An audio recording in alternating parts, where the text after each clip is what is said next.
Alrighty, guys, welcome to Chat with the Brewer Live. My name is Seth. We are live from Wooden Legs Brewing Company in Brookings, South Dakota. You guys on YouTube and everybody else, you kind of know what we do here, but maybe more importantly, let's introduce our guests. I'm going to turn it over. You guys are all the way up from the big city of Hill City, South Dakota. How you guys doing?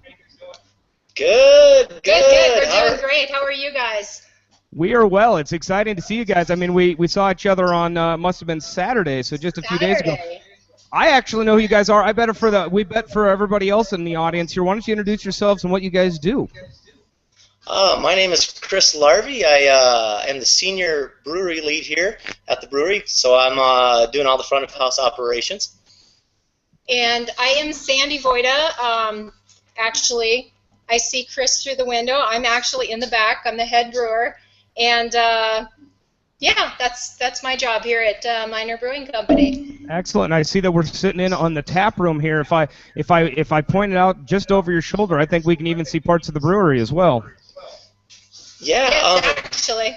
This, I guess, from what you can see right here, is one of our new additions that we just added on this last year, and finally got it all enclosed. We got a wood stove that we got actually right next to us here at the table that you can't nice see. And warm. So we got it nice and toasty in here right now. And then we just installed these new taps behind us and got another bar going. So if you can see through the window over there, that's our main tap room, and then the window is even further back there is the brew house. So we tried to set the camera up so you can kind of see a little bit of that. Well, it's like we're almost there. Here's what we're going to do, though. I'd love to hear more about Miner, but I think the thing that all of us like to do is drink beers. So that being said, we've got 3 different beers that we're going to try here.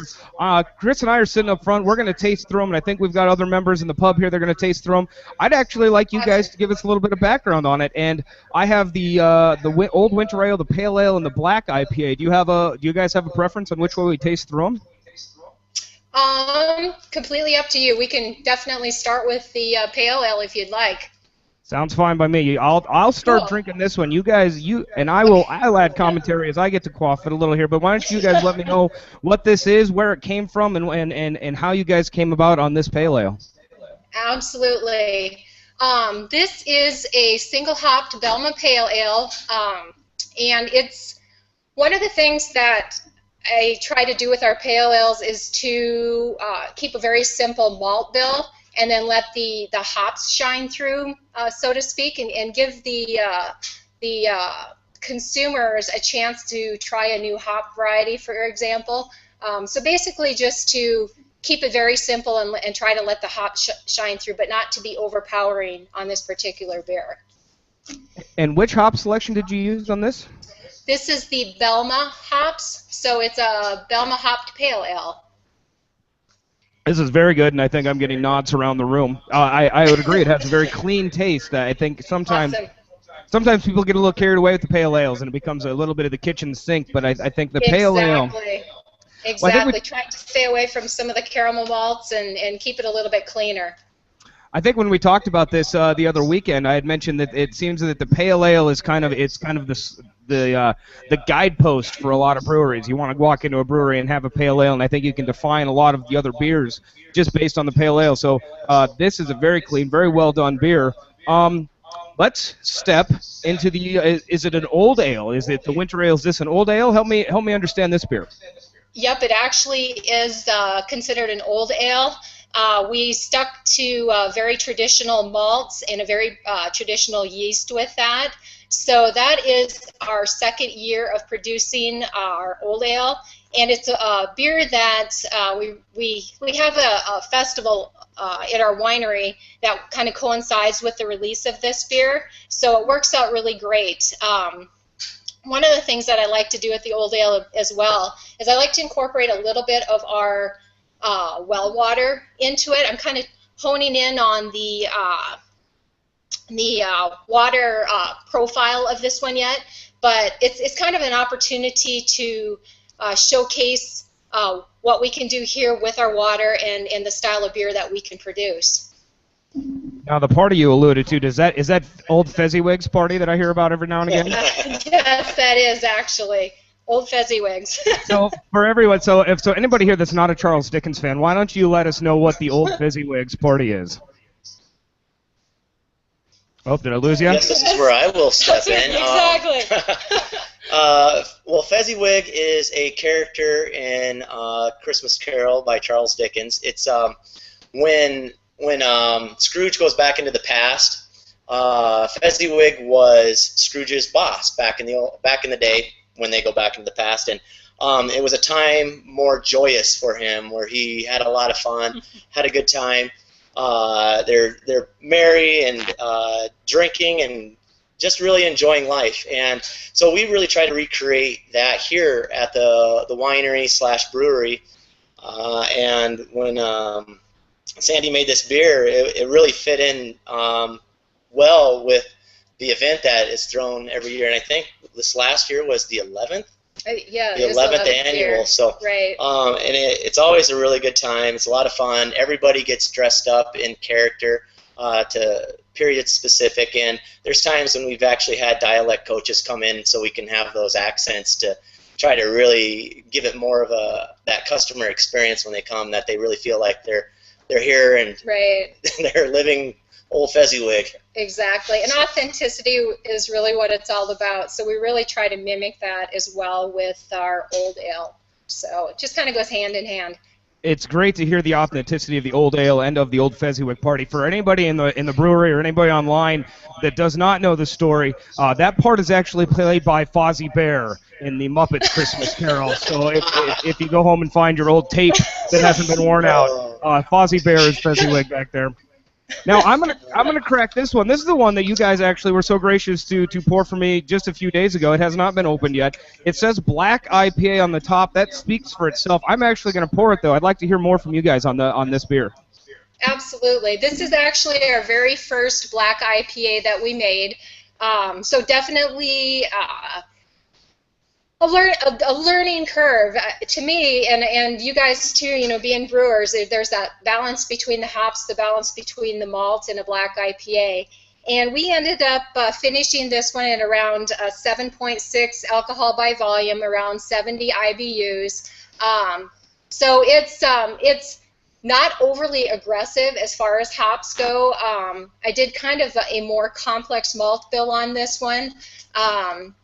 But it was fun. It definitely seems to be, at least for me, it was a little more challenging. But it's one of those things that it's like, okay, next time, you know, maybe bring out a little bit more of the malt in it, and we'll see. So seems to be going over quite well here. Yeah, and it's only been getting better as it sits in the keg too. So it's coming around nicely. I think it's as it's aged, it's mellowed out a little bit more, and a little bit fruitier. Yep. So. I think this carries a very smooth flavor for a Black IPA here. Now, the question I have for you, it always seems to be a point of contention, and I don't think the growler is going to last the night. It's always a point of contention on whether you call it a Black IPA or a Cascadian Dark Ale. Do you have a horse in this race? We kind of tossed that around here too. Went back and forth a little bit, and we settled on Black IPA. I think that makes sense as well. I think it's pretty. The paradox of calling it a Black IPA makes people always question it. So we've had a couple of the beers. I'm actually interested now to hear more about Miner Brewing Company. You guys are relatively new at this, but definitely have had a number, maybe 2 summers. Give me a little background on Miner Brewing Company. Yeah, definitely. Actually, one summer. We've got 1 summer under our belt, and. So we're coming around on summer number 2. Learned a lot. We started in commercially late in 2013. So we're rolling around to summer number 2. Miner Brewing Company was a glimmer in my eye, I guess you could say, from the very beginning of when we started the winery. I always wanted to start a brewery, being a home brewer on top of it, and it's something that I always felt as a winemaker. I kind of pushed the limits as a winemaker in the wine industry, and used to try to use some ingredients that the beer industry used in my winemaking, and got shunned by, you know, either the community or the federal government wouldn't allow that. And so the brewery has opened that up and allowed that opportunity to pursue some of those ideas that have been floating around all these years. So here it is. And it's only going to become more creative as the time goes. So. It seems that any more breweries are passion projects, and that's always kind of the fun breweries to go to, the ones that people put together because it was a good idea. Now, I know where you guys are at. Actually, maybe for the benefit of everybody online, where can they find you if they're traveling out to the Black Hills? Well, we're located, if you were to head outside of Rapid City on Highway 16, you would reach where we're located in about 20 minutes. Mm-hmm. And we're right outside of Hill City, maybe about 3 miles or so, before you get to Hill City if you were coming from Rapid.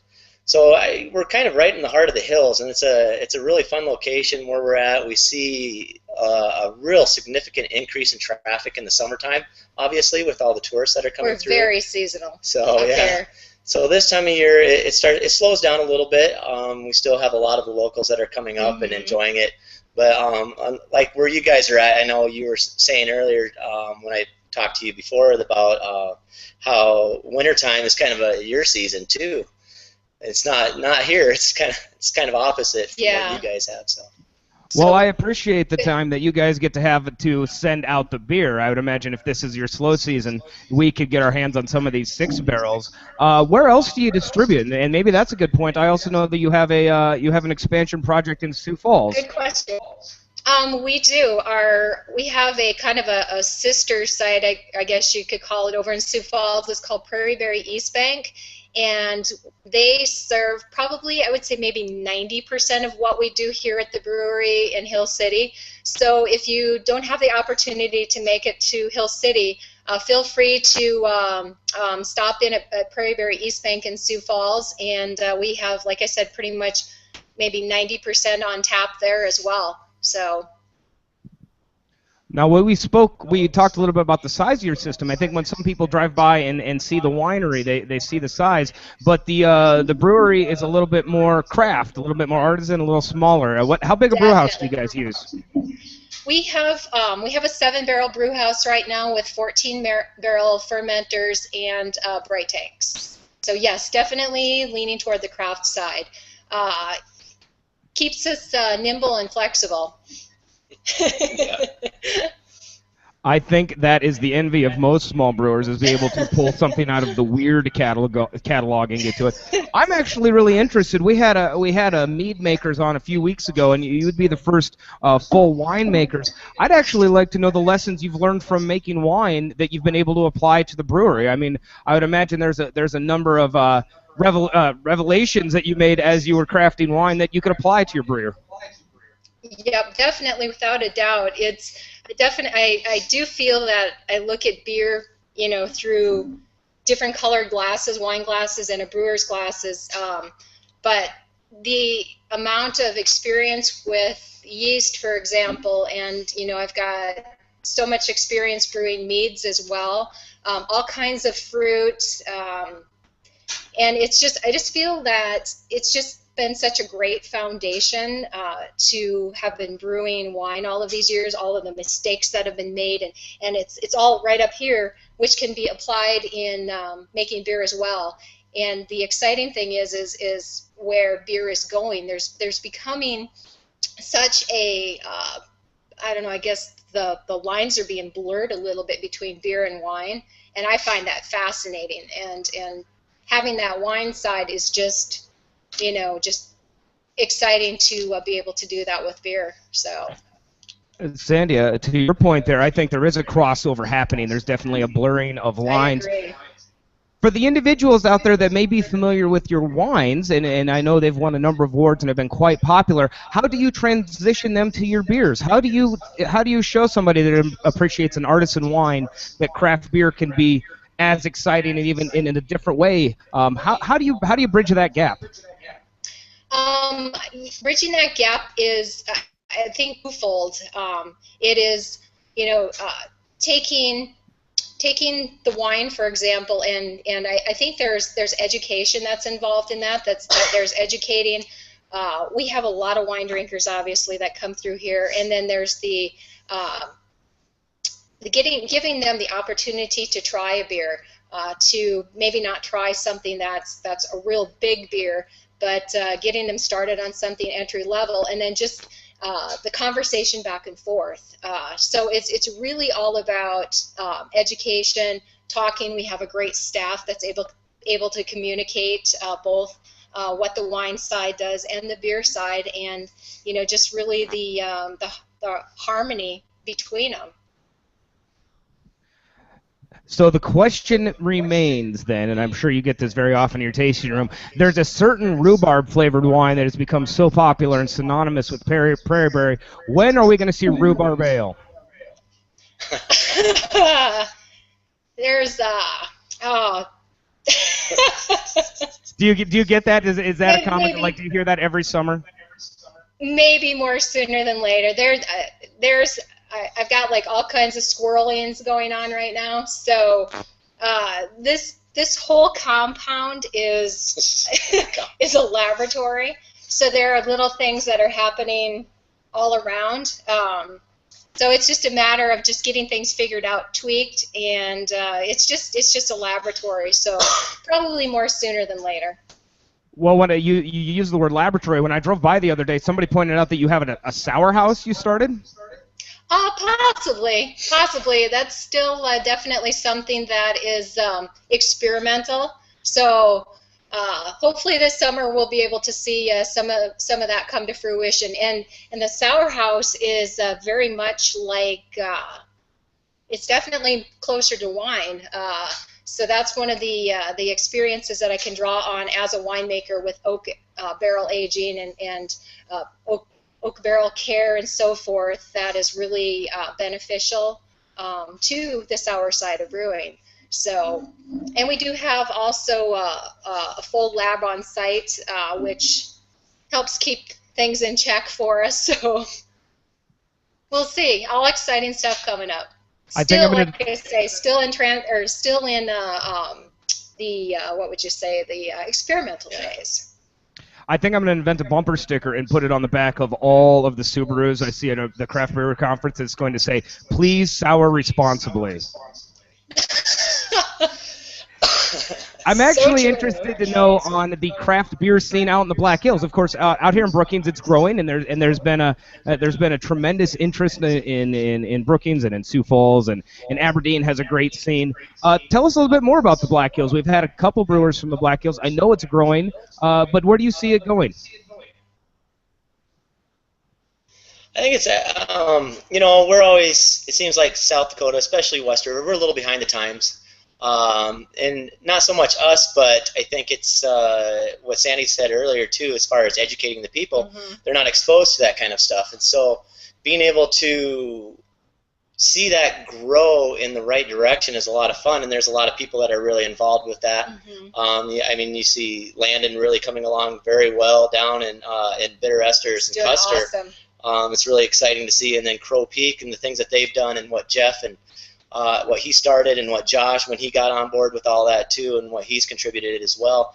It's really exciting to see all this stuff slowly mm-hmm. coming along and progressing, and then the people that live here are slowly jumping on board with it too. And so I think there's a lot of buzz and excitement to see what's going to happen in the future with the industry out here. I kind of akin it to the areas. The people in the area are growing up with the breweries in the area as well. So yeah. They're starting out small and maybe a little less experienced with the palates, but then they're growing up with their breweries out here, and they're really proud of the locality of it. So they're really excited, and that's cool. They embrace the breweries, the new ones that pop up. Hey, that's my brewery, that's my local brewery, and that's great. That is awesome, and it's all good. It's good for everybody. I think that lends itself to a really good question. Have you seen a local palate develop yet? I mean, is there a style of beer that you just would swear the tank is leaking every day you come in and it's gone, or is there a beer that you thought that you really liked that maybe the community didn't like as much? Like, are you starting to see a defined palate in Hill City, South Dakota? Yeah, you definitely do. one of our top-selling beers here is our Irish Red, or our red ale, and I mean that's kind of a nice introductory beer. It's not like, it's not like a light beer or a cream ale or anything like that, but it's kind of a nice onboarding beer, and we sell a lot of that beer. So that's kind of one that people are starting out with, and then they're starting to transition up. Maybe something that's a little bit more of a West Coast pale ale. They're starting to just try that and to maybe get a sampler. We'll have new beers on for the sample tray, and they're venturing out, definitely. That is good to hear. That is exciting news for all of the brewers here. I've actually ran out of pale ale, so I'm going to go pour some more. I'm going to turn it over to Chris. He had whispered to me that he had a couple questions, so I'm going to pour a pint, and I will let Chris grill you guys a little bit. Chris, if you don't know Chris is our lead brewer here. He's the one that does all the busy work, and he's the one that fixed a pump just recently that was a victory among the Manskin. Little victories. How you doing, guys? Hey, Chris. Hey, Chris. So, I guess the question I had, with you being a winery as well as a brewery, I guess you're in kind of a unique position to answer this. But do you have any experience with making ciders at all? Because ciders, at least from what we've seen in terms of what we sell at the pub, people really, that seems to be the big thing that's coming out now. I mean, even Woodchuck. What's the Woodchuck cider? Yeah, Sam Adams doing, and they like a lot of like hot ciders and things like that. That seems to be the big thing. So I guess as winemakers and as brewers, is that something that you see the industry is kind of progressing towards, or what's your experience on that? That is definitely a good question. We do make apple wine over at the winery side, and to make a cider, the cider requires a little bit different parameters than it does even like beer, your dissolved CO2s, sugars, and all of that. But I do see that definitely being, something, it's if the consumer wants it as well, and it's definitely something we, may definitely keep in mind. Never say never, and like I say, we've made apple wines before, and it's not that far from making an apple cider, so we may. Excellent question. We've seen a ton of cider drinkers here in Brookings. It's been one of those things that we weren't even able to predict. We put them on and it happened. So we said, okay, we like cider too. Chris and I both agreed, like under like bated breath. We didn't quite know. I wasn't quite sure if I could admit I did like cider. And Chris came straight up. He's like, we're gonna have a cider night. So and away we went. We got another question here from Toby. Hi, thanks for talking to us. I've been out to the pub there with my dad this fall, and even though he only gets out there on occasion, he's decided that it is his pub as much as this is mine, so he's very excited about that. But I'm curious about sort of maybe the front of house side a little bit as well, in that Hill City is a place where you've got a lot of sort of one-time customers visiting through, but also trying to still create kind of a repeat business and a community around the pub. And so I'm wondering if you can talk a little about how that balance works for Miner. That's a really good question, and after being open for a year, it's something that we're really working on right now and trying to figure out where that balance lies, because we are such a tourist-based place as well in the summertime.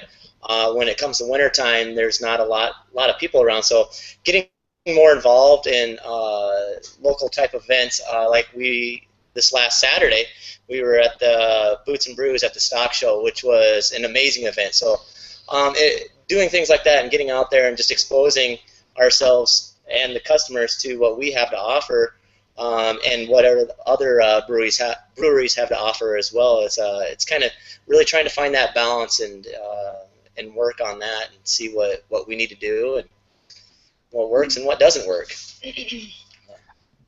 I'm glad you brought up Boots and Beer Fest. For those online and those in the pub that didn't know this was hosted in Rapid City. It was in conjunction with the Stock Show and Rodeo, and I believe there was it 8 breweries, if I had to count correctly. Yeah. Right, 8 or 9, yeah. Mm-hmm. And here's the novelty of it all. All 8 of those breweries were South Dakota breweries, and it was the first time in the history of America, and quite possibly the history of the universe, that 8 South Dakota breweries hosted a beer event all by themselves. It was a great turnout, and I won't put words in your guys' mouth, but I had a great time, and I hope everybody that came out, and if they're watching now or watch this YouTube video later, make sure you make plans to coming back next year. I'd imagine it's going to happen again. Oh yeah, we were completely blown away by how well it all turned out. It was such a good time. It was really interesting walking in right away and smelling all the stock showness of it all, and then being able to serve craft beer. And we were maybe 10 feet away from horses where our booth was set up. So it was very interesting, but it definitely was a lot of fun. I was just really surprised at how many people showed up. I think it was a huge success, and yeah, I think next year is going to be even better. It was a lot of fun. I agree. I've already put it on the calendar. I think it's going to be a really good time. One question, and we have a couple of events coming up here at the pub to help people start a brewery, but I always insist on asking this of people in the industry. If somebody comes to you and says, "I'd like to start a brewery," or "I'd like to work in a brewery," or I've got this dream," what lasting words of advice do you give them? What words of encouragement or what lessons do you tell them as they go out on their new adventure? What have you learned? Oh, that's a can of worms.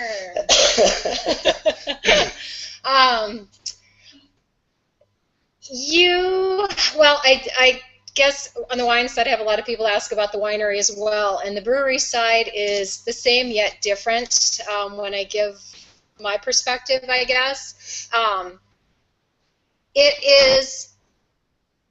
I like to say to them, it is going to be one of the hardest things you've ever done.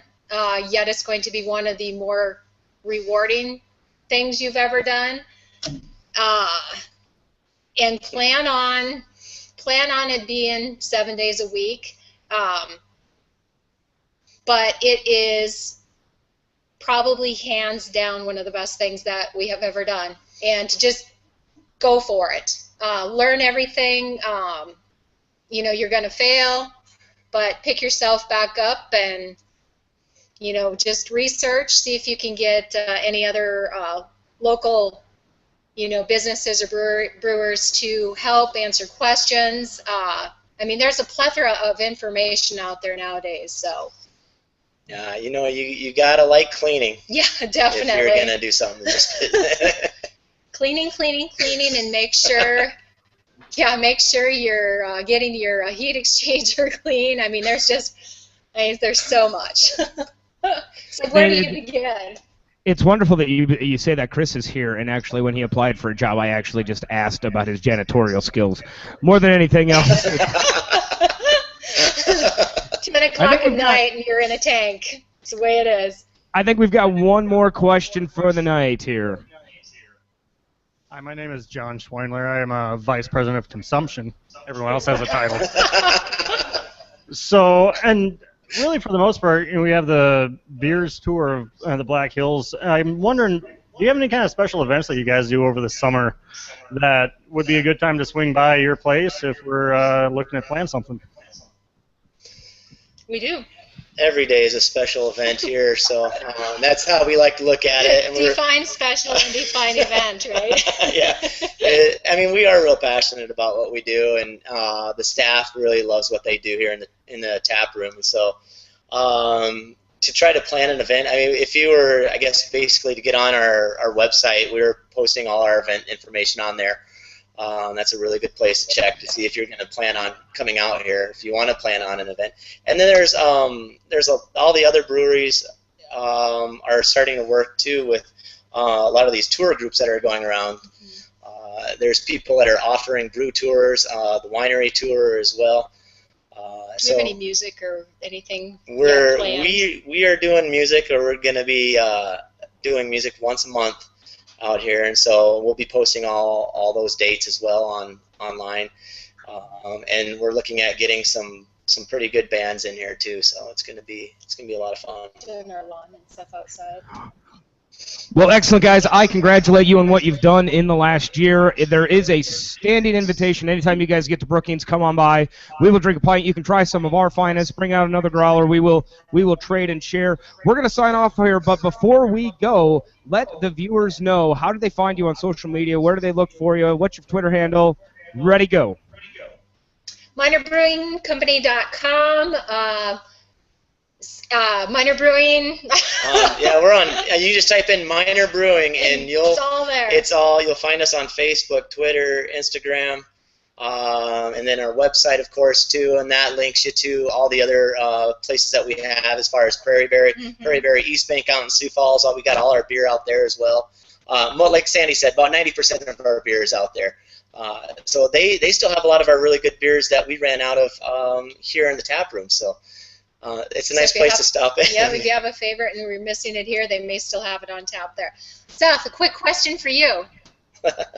And the tables have turned. Here I was going to hit the stop broadcast button, but wait. No. We've got our hand on the red button in case this gets awkward. We've got the hand on the red button. When are we going to do a collaboration brew? Yes. Actually, I think it would be fun. I will haul a truckload of Brookings water, and I want to go up in the hills and cut pine trees down by hand. And we're going to brew. We're going to brew a Brookings. I'm going to make Chris do it. I'm not going to do it. We're going to go up in the hills, and we're going to cut pine trees down by hand. We will make a Brookings/Hill City collaboration brew. On that bombshell, guys, we're going to let you go. Keep making beers. Thank you for spending time with Chat with the Brewer tonight, and I hope to see you all really soon. Thanks, Chris. Seth. You guys are awesome. Cheers, guys.